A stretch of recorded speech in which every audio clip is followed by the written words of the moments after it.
কাবাঘরকে সর্বপ্রথম আল্লাহ তাআলা যখন নির্মাণ করেছেন তখন আল্লাহ তাআলা ফেরেশতাদের মাধ্যমে কাবাঘর নির্মাণ করেছেন। এরপর দ্বিতীয়বার আদম আলাইহিস সালামকে দিয়ে আল্লাহ তাআলা পুনরায় কাবাঘরকে নির্মাণ করেছেন। তৃতীয়বার আল্লাহ তাআলা আদম আলাইহিস সালামের ছেলে হযরত শীস আলাইহিস সালামের মাধ্যমে কাবাঘরকে পুনরায় নির্মাণ করেছেন।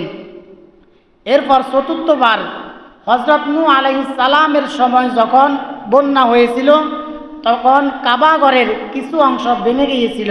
আল্লাহ তাআলা তখন ইব্রাহিম আলাইহিস সালাম এবং তার ছেলে ইসমাইল আলাইহিস সালামের মাধ্যমে আল্লাহ তাআলা কাবাঘরকে চতুর্থবার নির্মাণ করেছেন। এরপর পঞ্চমতমবার কাবাঘর আমালিকা সম্প্রদায়দেরকে দিয়ে আল্লাহ তাআলা কাবাঘর নির্মাণ করেছেন।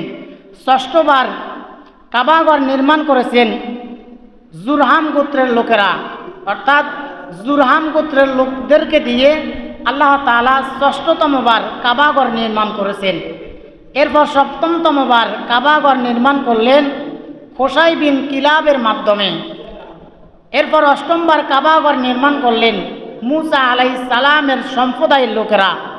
মুসা আলাইহিস সালামের কওম বনি ইসরাইলের লোকেরা অষ্টমতমবার কাবাঘর নির্মাণ করেছেন। এরপর নবমতমবার কাবাঘর নির্মাণ করলেন মক্কার কুরাইশ সম্প্রদায়ের লোকেরা। আর ওই সময় রাসূল সাল্লাল্লাহু আলাইহি ওয়াসাল্লামের বয়স ছিলেন 35 বছর।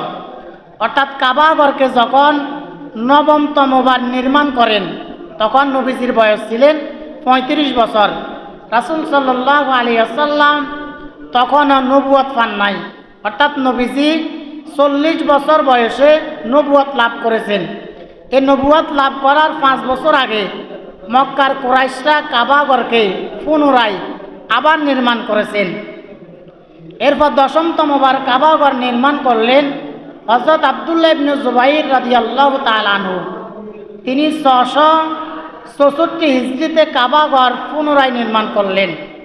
11তমবার কাবাঘর নির্মাণ করলেন হযরত হাজ্জাজ বিন ইউসুফ রাদিয়াল্লাহু তাআলা আনহু।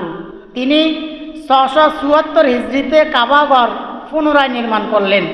সর্বশেষ 12তমবার কাবাঘর নির্মাণ করলেন উসমানীয় খেলাফতের সময় সুলতান চতুর্থ মুরাদ। তিনি 1040 হিজরিতে কাবাঘর পুনরায় নির্মাণ করলেন। তাহলে কাবাঘর শুরু থেকে এখন পর্যন্ত মোট 12 বার নির্মাণ করা হয়েছে। তাহলে আমরা কাবাঘর কতবার নির্মাণ করা হয়েছে সেটি জানলাম। 1 নাম্বার জানলাম আল্লাহ তাআলা সর্বপ্রথম কাবাঘরকে ফেরেশতাদেরকে দিয়ে নির্মাণ করালেন। দ্বিতীয়তমবার কাবাঘর নির্মাণ করলেন আমাদের বাবা আদম আলাইহিস সালামের মাধ্যমে। তৃতীয়বার আদম আলাইহিস সালামের ছেলে শীস আলাইহিস সালামের মাধ্যমে। চতুর্থবার নূহ আলাইহিস সালামের সময় যখন মহাপ্লাবন হলো, আল্লাহ তাআলা যখন নূহ আলাইহিস সালামের কওমদেরকে, নূহ আলাইহিস সালামের কওমের মধ্য থেকে যারা ঈমান এনেছিলেন তাদেরকে নৌকায় উঠানোর পর বাকি যারা ঈমান আনে নাই তাদেরকে যখন আল্লাহ তাআলা মহাপ্লাবনের মাধ্যমে ধ্বংস করে দিলেন তখন কাবাঘরের কিছু অংশ ভেঙে গিয়েছিল। এরপর আল্লাহ তাআলা ইব্রাহিম আলাইহিস সালাম এবং ইসমাইল আলাইহিস সালামকে দিয়ে কাবাঘর চতুর্থতমবার নির্মাণ করলেন। পঞ্চমতমবার কাবাঘর নির্মাণ করলেন আমালিকা সম্প্রদায়দেরকে দিয়ে।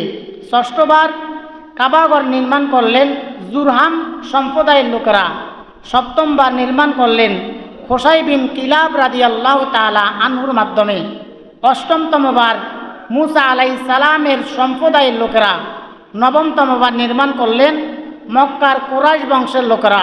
আর ওই সময় রাসূল সাল্লাল্লাহু আলাইহি ওয়াসাল্লাম নিজে উপস্থিত ছিলেন এবং তিনিও কাবাঘর নির্মাণ করার কাজে সহযোগিতা করেছিলেন। দশমতমবার নির্মাণ করলেন হযরত আব্দুল্লাহ ইবনে জুবাইর রাদিয়াল্লাহু তাআলা আনহুর মাধ্যমে। 11তমবার নির্মাণ করলেন হযরত হাজ্জাজ বিন ইউসুফ রাদিয়াল্লাহু তাআলা আনহুর মাধ্যমে। সর্বশেষ 12তমবার নির্মাণ করলেন সুলতান চতুর্থ মুরাদ। তিনি 12তমবার কাবাঘর নির্মাণ করলেন। তাহলে কাবাঘর শুরু থেকে এখন পর্যন্ত মোট 12 বার নির্মাণ করা হয়েছে।